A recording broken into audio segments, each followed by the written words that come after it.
Të nderuar teleshikues, të dashur vëllezër dhe motra, më Krishtin ja ku jemi së bashku në emisionin e përjavshëm Besimi Krishterë Orthodoks. Tema që dua të mbaj sot ka lidhje me estetikën. Mund të ngrem një pyetje në fillim të temës, deri ku mund të ndryshojmë estetikisht veten tonë. Ajo që po vije tre në këtë brez avantgard të kohës së re ose New Age, është një tendencë në rritje për të marrë më tepër se ç'duhet me kujdesin e trupit dhe kurimin e fytyrës, pra për të bërë sa më të përsosur, të rreqës dhe joshës nga pamja fizike. Ka shumë po fiksohen njerëzit me këtë trend, sa që pamja e jashtme sot është bërë një standard shoqëror, do me thënë sa më pamje të jashtme, të kuruar, perfekte dhe joshse të ketë dikush, ai më shumë është i vlerësuar në shoqëri pavarësisht vlerave morale, aftësive intelektuale, profesionale, shoqërore, që ai ka dhe është me të vërtetë. Pra sot me pamjen po veprohet si një lloj marketingu, ku reklama shet mallin pavarësisht përmbajtjes. Sot njerëzit po vlerësojnë më shumë gunën se sa punën e një individi, sa kjo risi po bëhet një ligj i pashkruar dhe po i nështrohet gjithë turma. Të gjë sot e bën të mundur dhe zhvillimi i teknologjisë estetike që po prapet gjithandej në përbot, aq sa tendenca në rritje për ndërhyrje estetike sot po bëhet një epidemi shoqërore, ashtu siç është bërë epidemi edhe tatuazhi. Por le të flasim kush janë ndërhyrjet estetike më të përhapur dhe më të kërkuara sot në këto qendrat e estetikës. E para është rinoplastika, që vazhdon të kryesojë listën e kërkesave më të preferuara për ata që kërkojnë të përmirësojnë formën e hundës. Këtë mund ta bëjnë thjesht për pamje, por ka patjetër dhe për ndërhyrje për të rregulluar frymarrjen, pra në një defekt të lindur ose të fituar gjatë jetës. 2. Fillerat janë nga trajtimet më të kërkuara për ata që duan të rifitojnë volumin dhe të përmirësojnë konturet e fytyrës, pa ndërhyrje kirurgjikale bëhet kjo.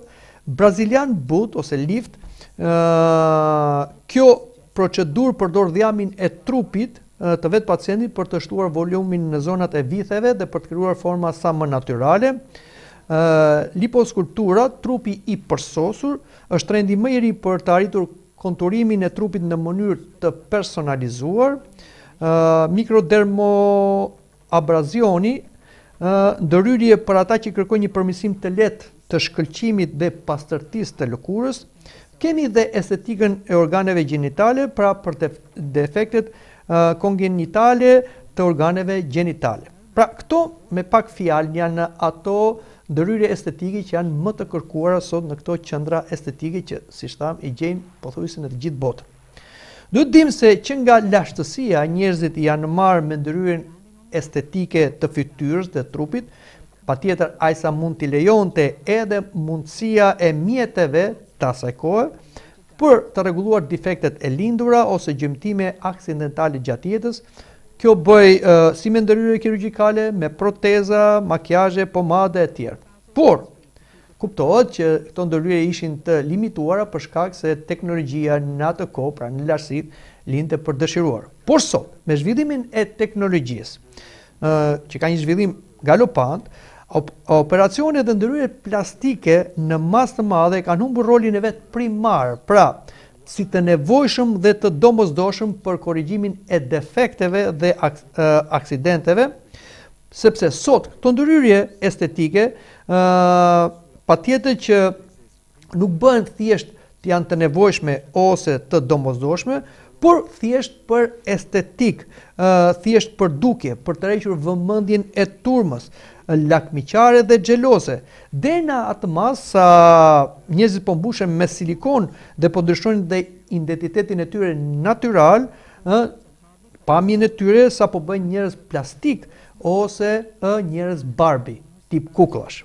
Sipas të dhënave statistikore nga Shoqata Internacionale e Kirurgëve Plastik, ISAPS, vendet më shumë ndërhyrje estetike janë e para Shtetet e Bashkuara të Amerikës me 17.9% të popullsisë që ka bërë ndërhyrje estetike, pastaj vjen Brazili me 10.7% të popullsisë, Japonia me 4.8% të popullsisë, Italia me 4.1% të popullsisë, Meksika me 3.9% të popullsisë. Në një farë mënyre, këto janë vende të cilat këto ndërhyrje estetike, si them, janë më me shumicë. Por, në të gjithë vendet ku lejohet ndërhyrja estetike, kemi pra një tërheqje shumë madhe të njerëzve ndaj këtyre qendrave të ndërhyrjeve estetike. Edhe Ballkani, pra zona ku ne jetojmë, nuk mbetet pas, madje turizmi estetik në Ballkan është konsoliduar shumë këto vitet e fundit, sepse ka tarifa më të ulta se në Bashkimin Evropian ose në vendet perëndimore. Edhe në Shqipëri kemi një bum të ndërhyrjeve estetike dhe duke mos patur një rregull, pra duke patur një vakum ligjor për këto ndërhyrje, siç janë dhe në vende të tjera të Evropës, Shqipëria është konsideruar si një për shembull nga blogjet italiane, si xhungla e ndërhyrjeve estetike, sepse thash që këtu bëhen shumë ndërhyrje estetike, por nuk ka dhe një rregull ligjor. Në Shqipëri, çmimet e trajtimeve të vogla estetike, si shtimi i volumit të buzës, por dhe i mozave, për shembull, kushton 50 euro, kurse në vende të tjera të Bashkimit Evropian, një seancë e vetme kushton më shumë 300-600 euro. Pra, shikoni çfarë disniveli ka në çmim dhe kjo bën që në Shqipëri të kërkohen shumë të ndërhyrje estetike duke ardhur edhe nga jashtë, plus që në Shqipëri nuk mungojnë dhe ofertat promocionale të tipit sill 3 shoqe dhe duke zbritje në 30% të vlerës. Pra, në një artikull të përbashkët, Euractiv dhe Com.afp jep të alarmin se në sallonet e bukurisë në Shqipëri, që nuk kanë ekspertizë dhe mbikëqyrje mjekësore, janë duke ofruar shërbime kozmetike të rrezikshme. Ata që joshen më shumë nga ky trend dhe industri e estetikës, sipas statistikave, është mosha e adoleshencës, minorenve, por dhe të rinjve nga mosha 20-30 vjeç, të cilët si një moshë e tillë, që është prirur më shumë nga instinkti, dëshira për dukje, përshkohen nga ndikimi i influencerëve dhe blogerëve në rrjetet sociale ose nga figurat publike të showbizit dhe të reklamës, dhe kështu ata bëhen, si them, bëhen klientët e parë në këtë qendra estetike për të rregulluar pamjen e tyre, për të bërë sa më perfekt, duke imituar këto persona që ata i mbajnë si etalone, si masa. Por edhe pse kemi një rend në rritje për ndërhyrje estetike, duhet të dimë nga ekspertët dhe nga mjekët të estetikës se përveç benefiteve që ka ndërhyrja estetike sot, kjo epidemi e kohës ka dhe shumë probleme që janë sa psikologjike, shëndetësore dhe etike, që është mirë që dikush që kërkon të bëjë një ndërhyrje estetike vetes së vet, patjetër ai duhet t'i di këto. Problemet dhe rrisjet psikologjike dhe shëndetësore janë shumë më të mëdha se përfitimet në dukje të një luku perfekt, sidomos kur kemi ndërhyrje në moshat e reja të adoleshencës ose të rinisë. Kjo është një moshë në zhvillim të fytyrës dhe të trupit, dhe ndërhyrjet estetike kirurgjikale në këtë moshë ndërhyjnë në këtë proces të rritjes natyrale, duke sjellë më shumë dëme se sa rezultat, sepse ato pengojnë zhvillimin natyral, siç tham, të shqisave, po ashtu dhe të trupit, dhe drejtojnë drejt një anomalie dhe defekteve të pakorrigjueshme më pas. Kjo situatë e pakëndshme sjell dhe probleme psikologjike, depresion dhe ankth. Aq më shumë kur rezultatet e operacionit që është, si them, estetik, nuk janë ato të pritura, përkundrazi klienti kthehet në pacient duke u bërë një dëm që thash është i pa rikuperueshëm ose një deformim i pariparueshëm, dhe kjo do jetë një kosto për të gjithë jetën. Doktorë specialist janë të drejtë për drejtë. Ata thonë, për shembull, nëse acidi hyaluronik injektohet në enët e gjakut, mund të krijojë nekroz, një zonë të nxirtë të lëkurës që mbetet për gjithë jetën.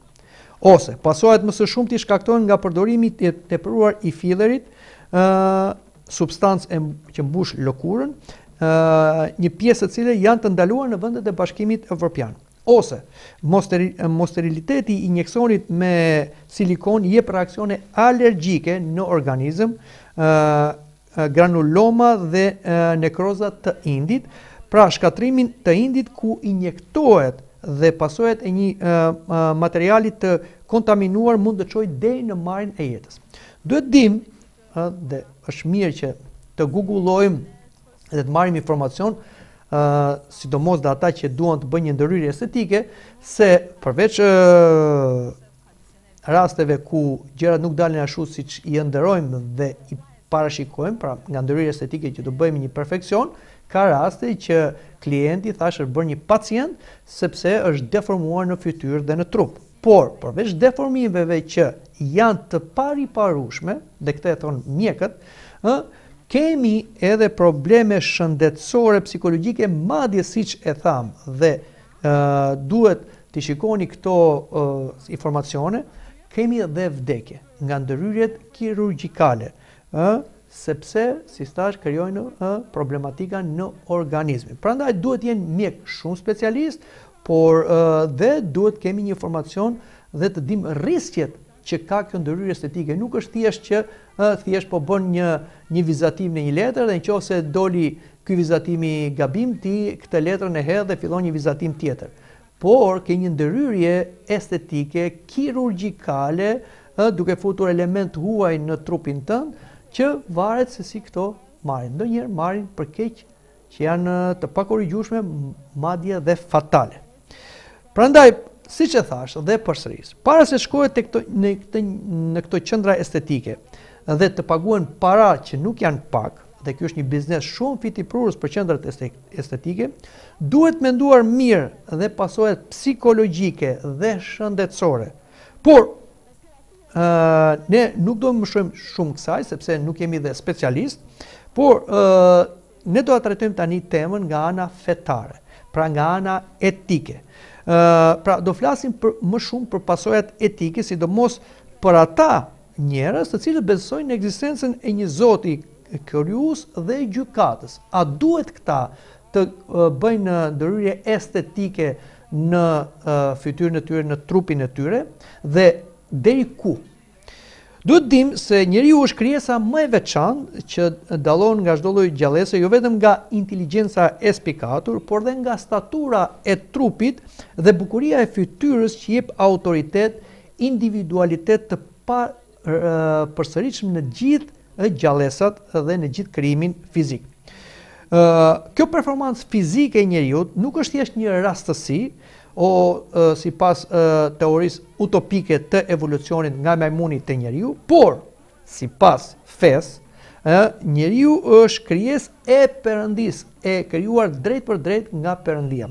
Dhe nëse ne i referohemi Biblës, aty na thuhet, pastaj Perëndia tha: ta bëjmë njeriu sipas shëmbëtyrës sonë në ngjasi me ne, dhe të ushtroj sundimin e tij mbi peshqit e detit, mbi zogjt e qiellit, mbi kafshët, mbi gjithë tokën, mbi rrëshjanorët që zvariten mbi dhe. Kështu Perëndia krijoi njeriu sipas shëmbëtyrës së vet, ai e krijoi mashkull edhe femër.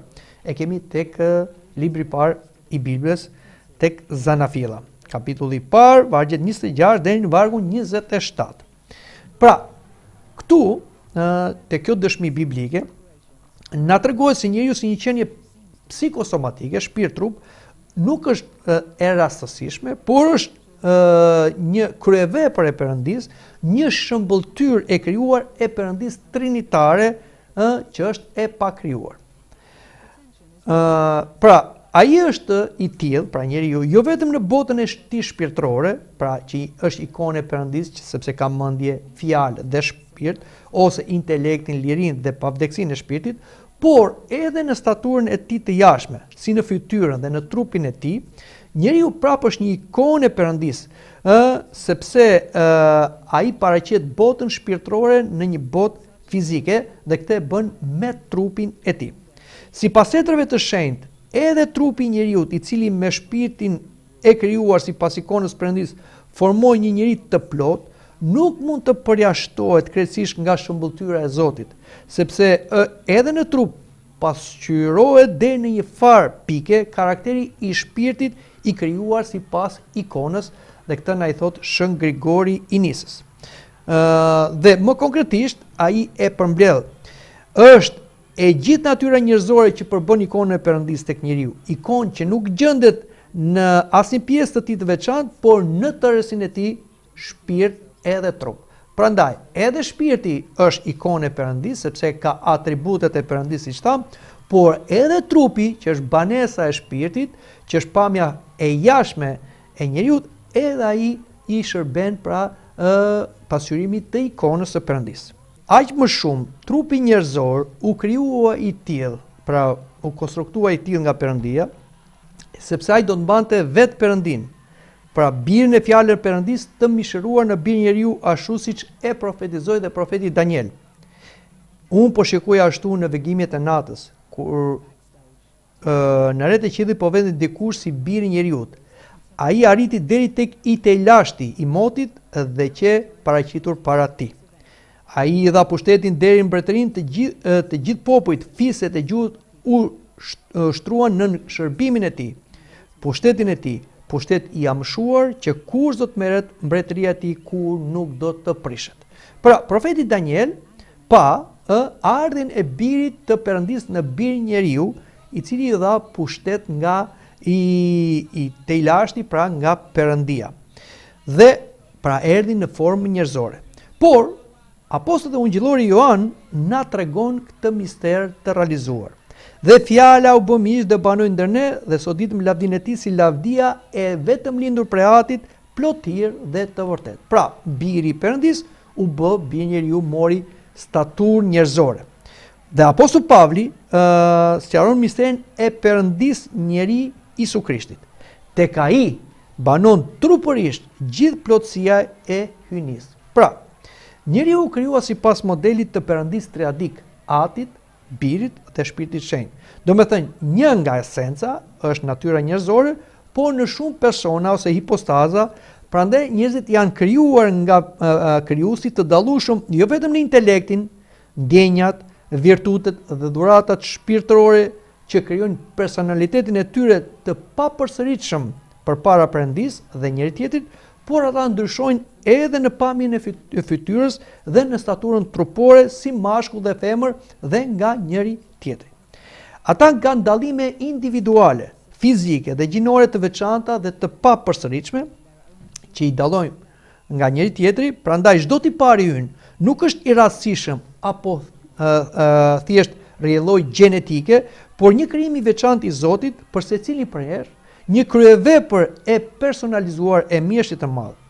Kjo është arsyeja pse psalmisti thotë: duart e tua më kanë bërë dhe më ka dhënë trajt, më jep zgjuarsi që të mund mësoj urdhërimet e tua, e kemi te Psalmi 119 vargu 73. Por një pyetje ndoshta shqetëson. Pse në botë lindi njerëz me gjymtyme apo me tipare të deformuara, mos janë vepra të dështuara të Zotit, ose më themi skarco? Jo. As pak nuk mund të jetë dështim apo një mall skarco, sepse Ati është mjeshtër i përsosur dhe asgjë nuk mund t'i dalë e deformuar, e shëmtuar apo e pavler nga duart e tij, të krijuar me anë të Birit dhe Shpirtit të Shenjtë. Në qovë se ai do dështonte se bëri shpirtra dhe trupa të përsosur, atëherë nuk do t'ishte një Perëndi absolut i përsosur edhe kur ai krijon. Ajo që ne shohim sot në botë si të deformuar, edhe të shëmtuar madje në krijim, është rrjelloji e mëkatit, që u bën në Zanafill në kopshin e Edenit, pra është mëkati stëgjyshor i dy njerëzve të parë të krijuar, por që nuk qëndruan në vendin dhe në porosinë e Perëndisë dhe hëngër frutin e ndaluar, dhe pas kësaj erdhën gjithë pasojat e mëkatit, jo vetëm në shpirt, po dhe në trup. Dhe këto trashëgohen tek gjithë njerëzimi si një lloj virusi, por edhe i mëkateve prindërore, të cilët bëjnë mëkate, por mëkatet e tyre trashëgohen tek fëmijët e tyre, ashtu si një pemë trashëgon gjithë problemet gjenetike të saj, ëmbëlsinë ose hidhërimin edhe tek frutat. Kështu që duhet dim se mëkati fatkeqësisht trashëgohet deri në brezin e të katërtin. Ashtu si thotë dhe tek psalmisti, në mëkat më lindi në naime. Pra, të gjithë ne lindim në mëkat, që do thotë jo se prindit tanë ka bërë mëkate, thjesht kanë bërë për shembull marrëdhënie jashtëmartësore, por ne vim me mëkatin stëgjyshor. Dhe duke ardhur me mëkatin sogjushor, të gjithë kemi pasojat e këtij mëkati, plus shtohet edhe mëkati prindëror, dhe prandaj kemi këto rastet e defekteve të lindura ose që quhen gjenetikisht. Zoti Perëndi, njerëzit e parë i krijoi me vetë duart e tij, pra Ati me anë të Birë dhe Shpirtit Shenjtë, dhe këtu flasim për njeriun e parë Adamin dhe për Evën, që ishin dy njerëz të përsosur në shpirt dhe në trup.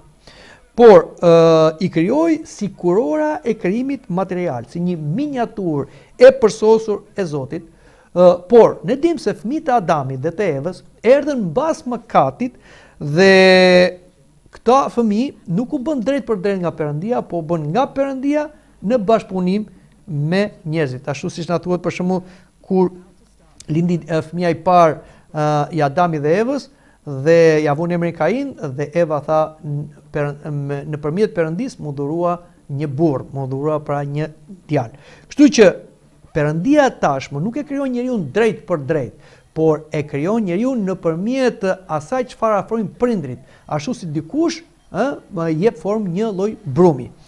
Prandaj njerëzit e kanë të trashëguar mëkatin dhe për kjo ndikon edhe tek fëmijët që ata lindin dhe sjellin në këtë jetë.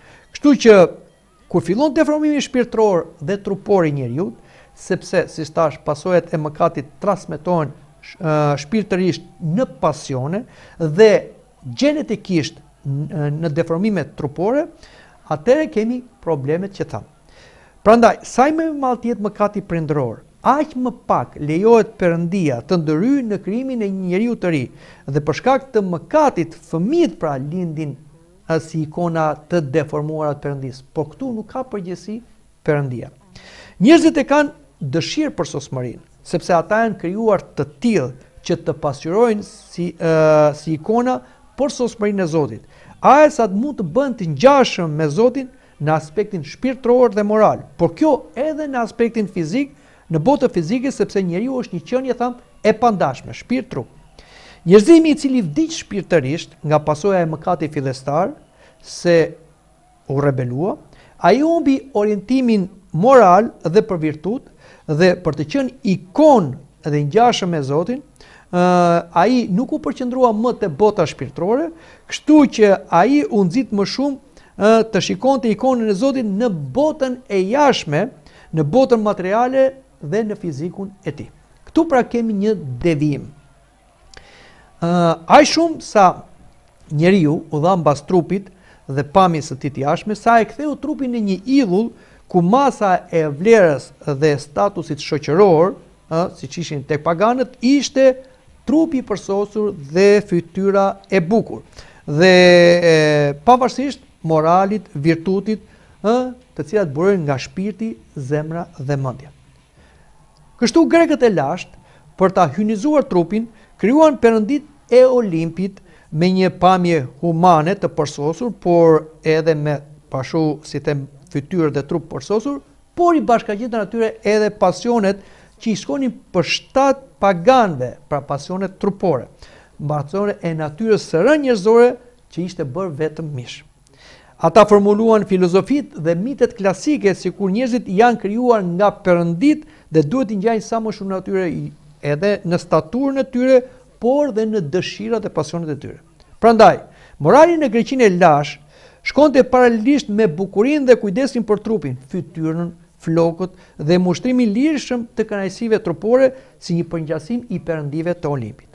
Në atë kohë pagane, një sinonim i të qenë një qytetar i denjë dhe me status, ishte të kishte një trup të kujdesshëm, të shëndetshëm, të trajtuar mirë, një fytyrë të bardhë me një trup të depiluar, ashtu siç e shikojmë për shembull në pikturat ose në skulpturat e artit klasik. Kështu edhe sot, në një kohë të rënë moralisht dhe të vdekur shpirtërisht, pa vlera morale, virtute dhe ideale të shenjta, njerëzit po i kthehen vetëm pamjes fizike së jashtmi, domethënë të perëndive. Ky është një tundim për krenari, rivalitet, pasion, joshje dhe status për një shoqëri neopagane. Prandaj, gjithmonë edhe sot në këtë botë anti-Zot, të prishur moralisht dhe të vdekur shpirtërisht, dhe estetikisht të mallkuar për prishje dhe vdekje, për asgjësim, për shkak të mëkatit stogjishor, pra toka do jetë e mallkuar dhe njeriu është dhe në dhe do shkojë, ishte mallkimi që u mor në kopshin e Edenit, dhe ky trashëgohet në gjithë brezat. Bukuria dhe përsosmëria jo vetëm që nuk arjen, por më shumë janë një problem se sa mirëqenie për njeriu.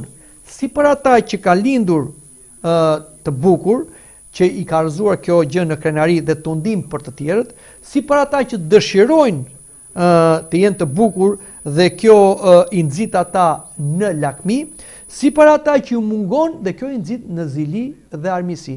Dhe ne e dim se sa vështirësi, situata, armiqësi, luftra janë bërë për fytyrat e bukura, për trupat e bukura të njerëzve, pra si të burrave edhe grave. Prandaj të dashur të krishterë, sot bukuria është një tundim, sepse jetojmë në një botë, si thamë, të rënë, plot lakmi, zili.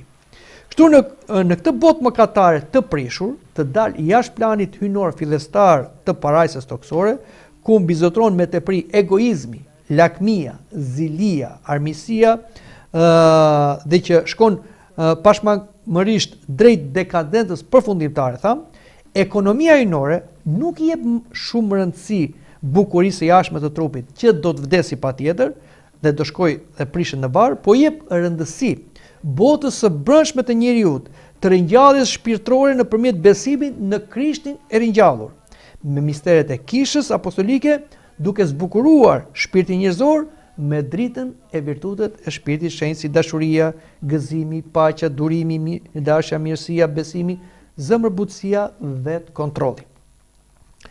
Bota e rënë shpesh fokusohet tek pamja jashtme, por Perëndia në këtë jetë shikon zemrën tonë, ashtu si thot edhe profeti Samuel, që kërkonte një mbret për Izraelin nga pamja, por Perëndia i tha: mos ja shiko as pamjen, as shtatgjatësinë, sepse unë e kam refuzuar, sepse Zoti nuk shikon si shikon njeriu. Njeriu shikon pamjen, kurse Zoti shikon zemrën.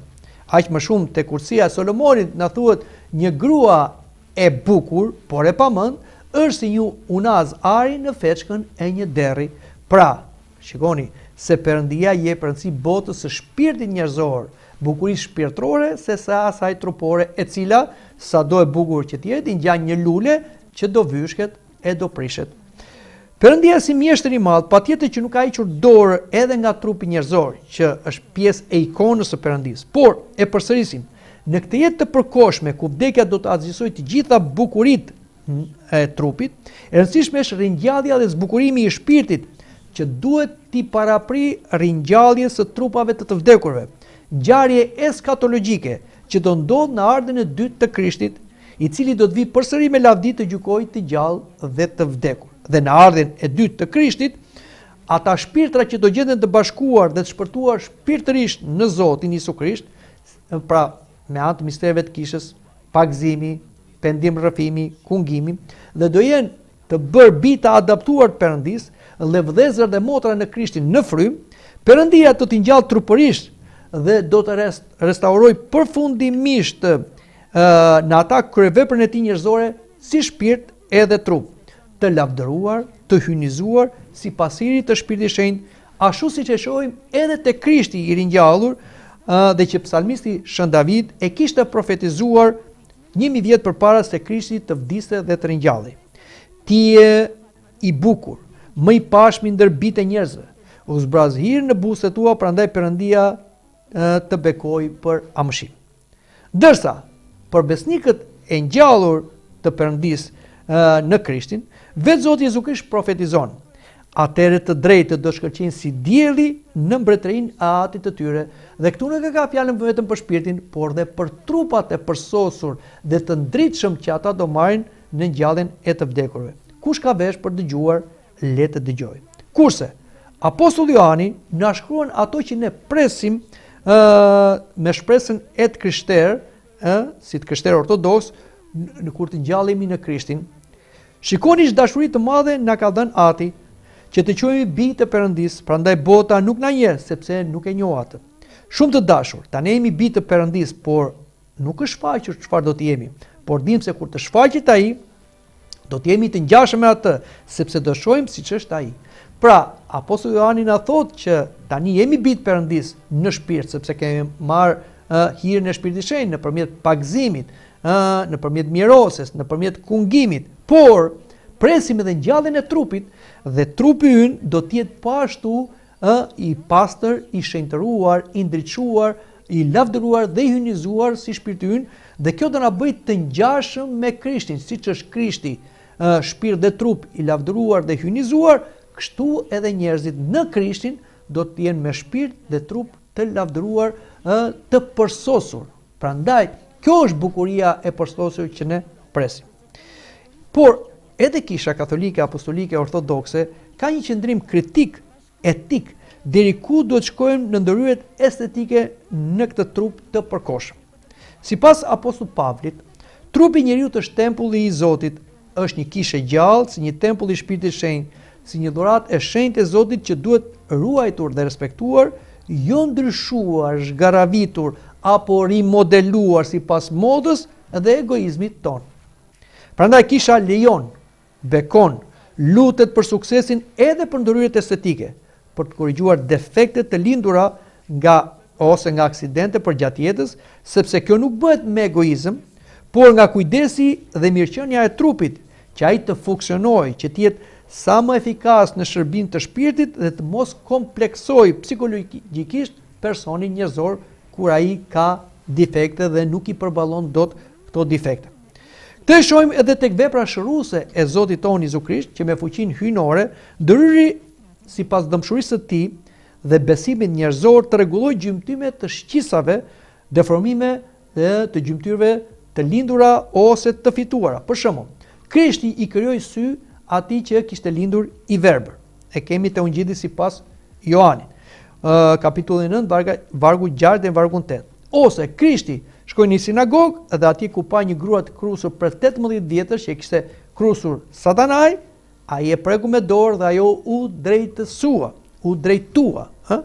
Po ashtu kemi shërimin e një njeriu që ishte me dorë të thatë, të paralizuar. Të gjitha këto dhe raste të tjera të mrekullive të Krishtit janë ndërhyrje edhe estetike në trupat e njerëzve. Prandaj, ashtu si Krishti në ndihmoi që jo vetëm shpirtërisht, por dhe trupërisht ti transformoj njerëzit dhe ndryshoj edhe pamjen e tyre, estetikën e tyre të jashtme dhe funksionin e shqisave dhe gjymtyrëve, edhe Kisha nuk është kundër ndërhyrjeve estetike. Vërtet mjekësia është një dhuratë e Perëndisë për kujdesin njerëzor.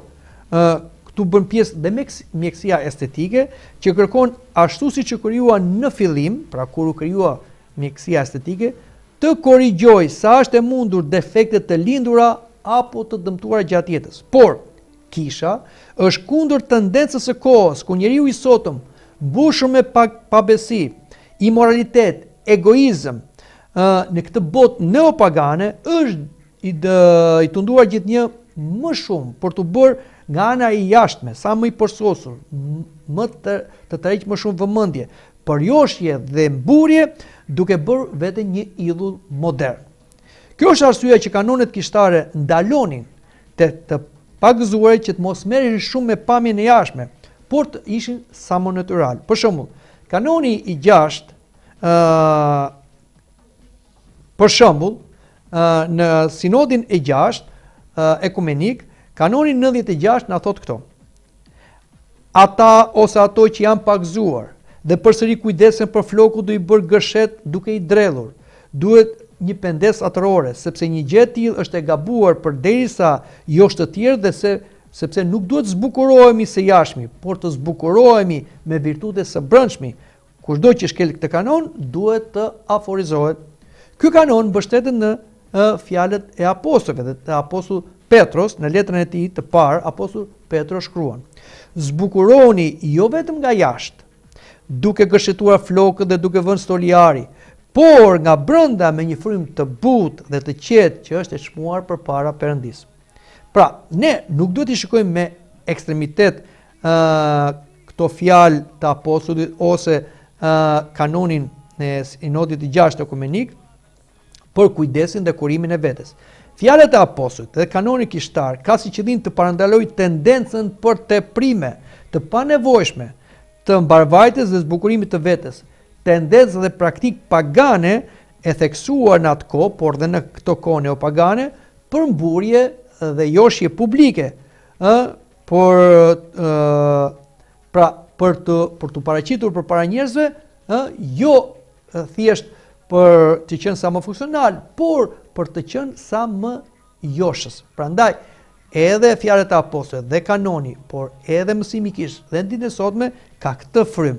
Duhet pasur kujdes me asë pamjen fizike. Pra ne patjetër duhet të kujdesemi edhe për pamjen e jashtme, pra duhet si them të pastrohemi, të krihemi, të jemi sa më të kuruar, por në një mas sa ti jesh funksional, natyror dhe pa të rrequr vëmendjen, pa kthyer njerëzit kokën pas, aq më tepër pa joshur të tjerët, sepse po flasim sot për atë tendencë të ndërhyrje estetike që të bëhemi sa më shumë të rreqës dhe joshës. Zbukurimi i jashtëm është shenjë e varfërisë së brendshme. Ai që zbukuron trupin shpesh haron shpirtin. Zoti ta ka dhënë fytyrën tënde, mos e ndrysho me duar njerëzish, po zbukuroje me virtut. Këto fjalë i ka thënë Shën Joan Gojarti, ky ati i madh i shekullit të 4. Le të flasim edhe për të tjerë shenjtorë çfarë ka thënë. Njerëzit sot kujdesen për trupin, jo për shpirtin. Rregullojnë fytyrën,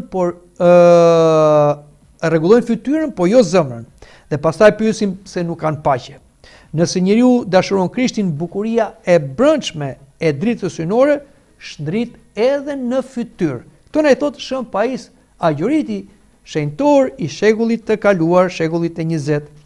Vazhdojmë edhe përmendim një tjetër shenjtor, po shumë të njohur të shekullit 20, Shën Porfirin Kafsokaliviti. Kur zemra është e qetë dhe plot dashuri, atëherë dhe fytyra ndriçon. Paqja shpirtërore është kozmetika më e përsosur. Mos kërko ta ndryshosh pamjen që Zoti ta dha, por lutu që ai të ndryshojë zemrën tënde. Por një tjetër shenjtor, Shën Thofani i mbyllur, na thotë: kur njeriu përpiqet të ndryshojë fytyrën e tij për të pëlqyer të tjerëve, ai dëshmon se nuk e ka kuptuar se është bërë në shëmbulltyrën e Zotit.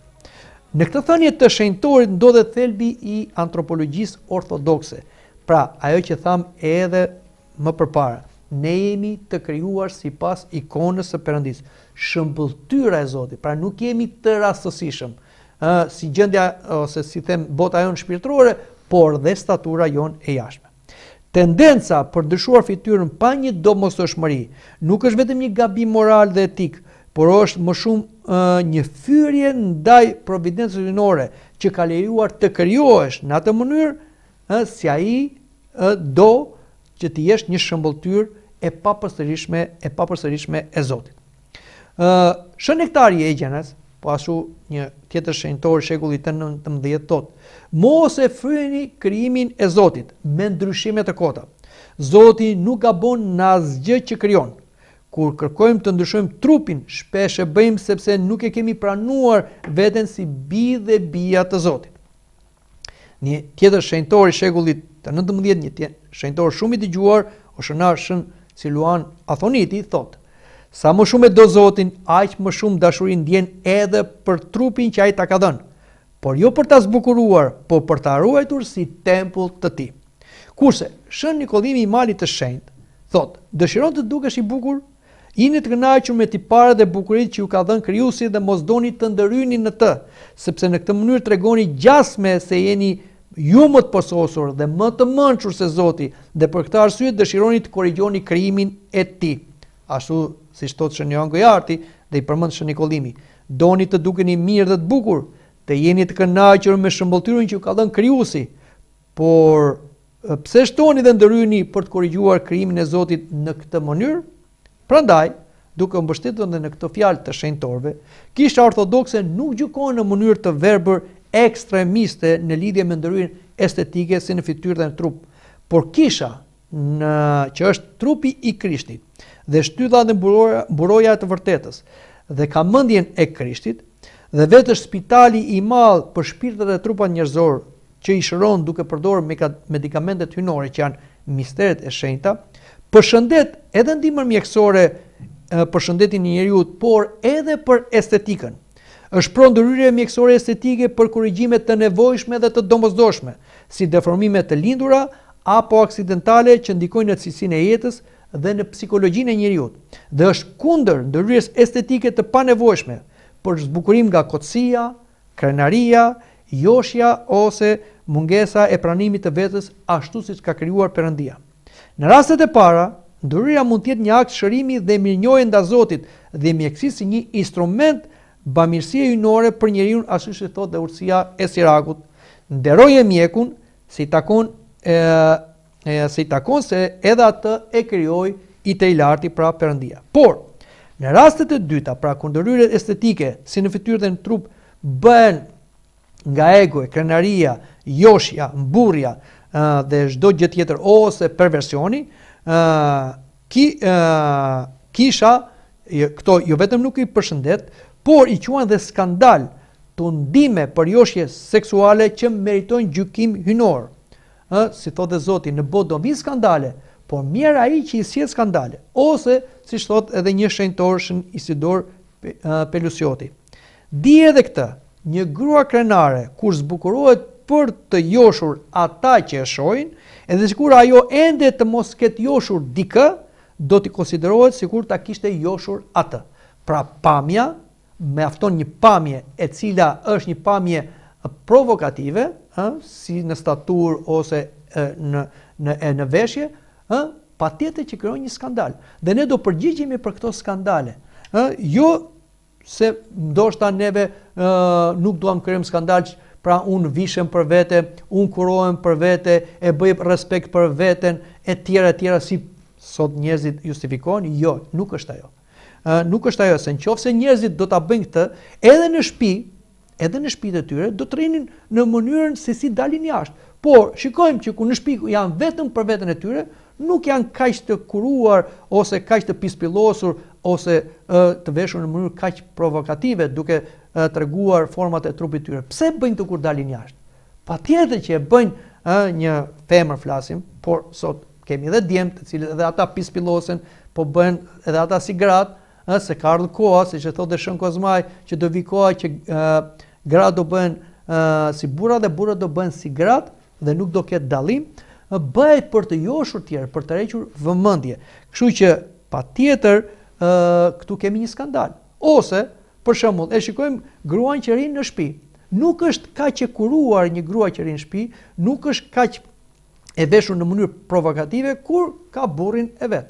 Pse ajo, si them, kurohet, pispilloset, vishet me forma me veshje provokative kur del jashtë, e bën për burrin e vet, jo, burrin e ka në shtëpi, po e ka dal jashtë. Pra, nuk mund të justifikohemi, sepse Zoti nuk gjykon vetëm veprimin, por mendimin, dhe patjetër që askush nuk mund dali i justifikuar përpara Zotit, i cili lexon mendimet e zemrës dhe dëshirat e veshkave. Kështu që të jemi të kujdesshëm për këtë gjëra, sepse të paktën Perëndis nuk ja hedhim dot. Aq më shumë, kur me ndryrje estetike ndryshohet pamja apo gjinia përkatëse, ky një lloj edhe trendi sotëm, është një perversion dhe cilësohet mëkat i vdekshëm kundra natyrës. Kisha në këto raste është kategorikisht kundra. Në spiritualitetin ortodoks, bukuria e vërtet nuk është simetri asrenore, po prania e hirit.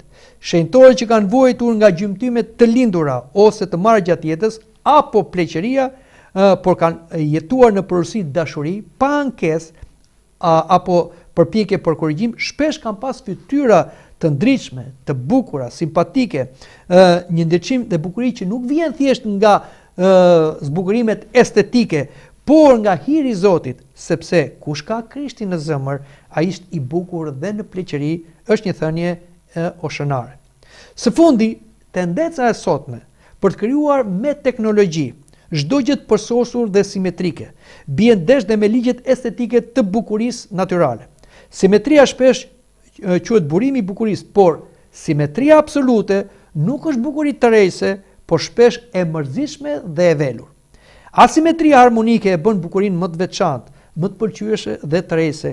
Këtë e shohim dhe në natyrë që kur nuk është plotësisht simetrike dhe pikërisht tek papërsosmërit ose asimetrit, qëndron tërheqja dhe bukuria e personalizuar në bukurinë e natyrës, në objekte dhe gjallësa, aq më shumë tek njeriu që është kurora e krijimit.